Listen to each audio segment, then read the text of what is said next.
Well, let's turn now to a follow-up on a story we told you about last week, about new evidence that our country's biggest banks are getting bigger. A shocking announcement last week that JP Chase had been making some risky bets and ended up losing $2 billion. Stocks plunged, and investors now say this could be just the beginning, with much, much more money at risk. Here's JP CEO Jaime Dimon responding to questioning on this. His interview aired over the weekend on Meet the Press. We've had audit, legal, risk, compliance, some of our best people looking at all of that.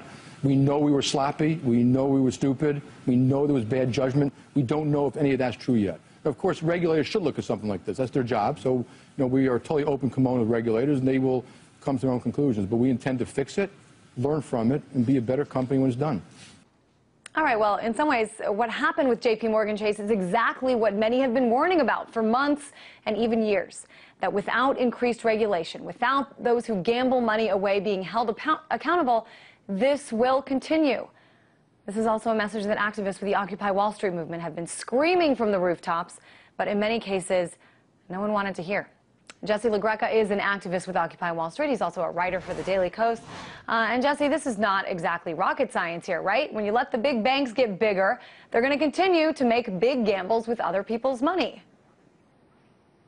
Absolutely. This is what we've been saying from day one. Their business strategy hasn't changed at all. It's really about the risk. On this one, a $2 billion deal, if you worked for me and you lost $2 billion, guess what? Step into my office. You're fired. Now, these guys were able to cover this bet, but what happens to the next bet? What happens the next time there's $10 billion or $1 trillion? I'll tell you right now, they're going to go with their hat in their hand to the taxpayer and say, oh, I'm too big to fail. Can you bail me out again? And I shudder to think what will happen, because I don't think this country's going to accept that.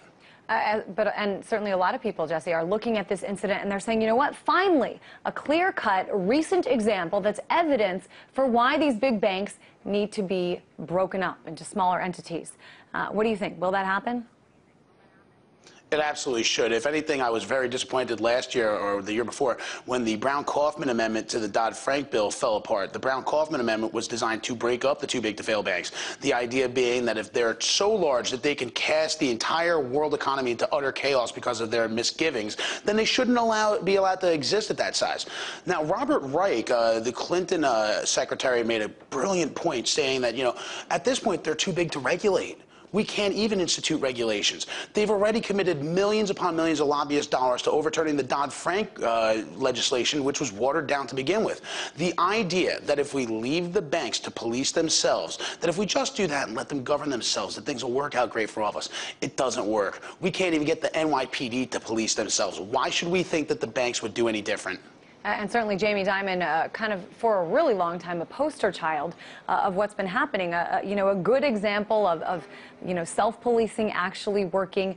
We do remember, as you mentioned, when some of this legislation was in the works, when the laws were passed, JP Chase sent, a army of lobbyists here to Washington to make sure they would have wiggle room. And clearly, this has blown up in a lot of people's faces. JP in some cases, being viewed as the loser.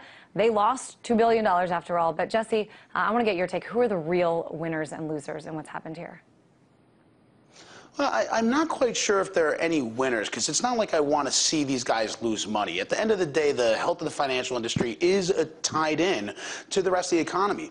But when people make stupid decisions, they should suffer the consequences for it. This is my problem with too big to fail. It says that in an economic system where you have the freedom to succeed, well, some people aren't allowed to fail. But, working class families, hey, it's your fault. You're lazy.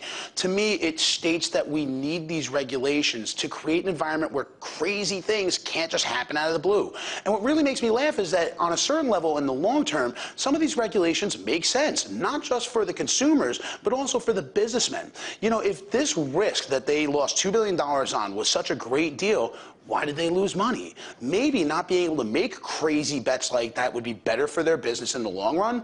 And I think the fact that they can't even accept that any governance whatsoever is unpalatable, is flat out insanity. I mean, taking investment advice from Jaime Dimon at this point is like taking dietary advice from Rush Limbaugh. I just don't need your advice. It's obviously not working for you.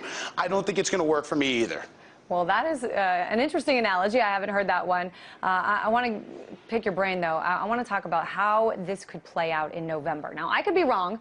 Perhaps I'll hear differently in the coming weeks and months. But it seems to me that both President Obama and Mitt Romney agree on this, that new regulations, more stringent rules, would just hurt the banks and, in turn, hurt the people. Could either candidate, Jesse, give you optimism in terms of taking action to fix some of these problems that exist in our system? To be honest, Mitt Romney's a total lost cause. I don't even need to go into that. My great frustration is President Obama, and I think he's lost a lot of people over this, in the fact that they're too busy begging the banks for campaign donations to hold these guys accountable. The Democrats especially would rather seemingly lose election after election than lose their big donors, and it's great frustration. You know, the Dodd-Frank amendment, the Kaufman-Brown amendment that I just mentioned, the break up the too big to fail amendment, that was lobbied vigorously by Timothy Geithner, of all people. Timothy Geithner is going out there saying, oh, we can't break up the too big to fail banks. That'd be a disaster. It seems like leaving them so big that they can suffocate the rest of the economy is a greater disaster. I personally hope that if anybody could be reasoned with this, maybe, I'm not being optimistic on this, but maybe President Obama can be spoken to in this regard. Mitt Romney doesn't give a flying rat's behind. He's a total corporate tool. And the frustrating thing is a lot of people feel the same way about Obama. I think Obama can be reasoned with. I think Mitt Romney is a total lost cause. I'd see more sympathy for the dog tied to his roof than the American taxpayer who's suffering right now. Really quick, Jesse, is there just a tiny part of you that just wants to say, I told you so? Because I know that you have been one of the most outspoken people, especially within the Occupy Wall Street movement in New York, who's been talking about something like this happening since basically September when Occupy started. Well, you know, whether I told you so or not, that's not the point. The big thing is, what do we do going forward? And it seems to me like applying the same logic to a broken system doesn't work. We should be doing things we haven't tried, like breaking up the too big to fail banks, instituting the Volcker rule so these guys can't make crazy bets. A lot of this regulatory issue, it's common sense. And it makes me laugh that you have the Republican National Chairman out there saying, well, this means we need less regulations, as if letting the banksters have their own rules, having no police on their corner, that's the way to go forward.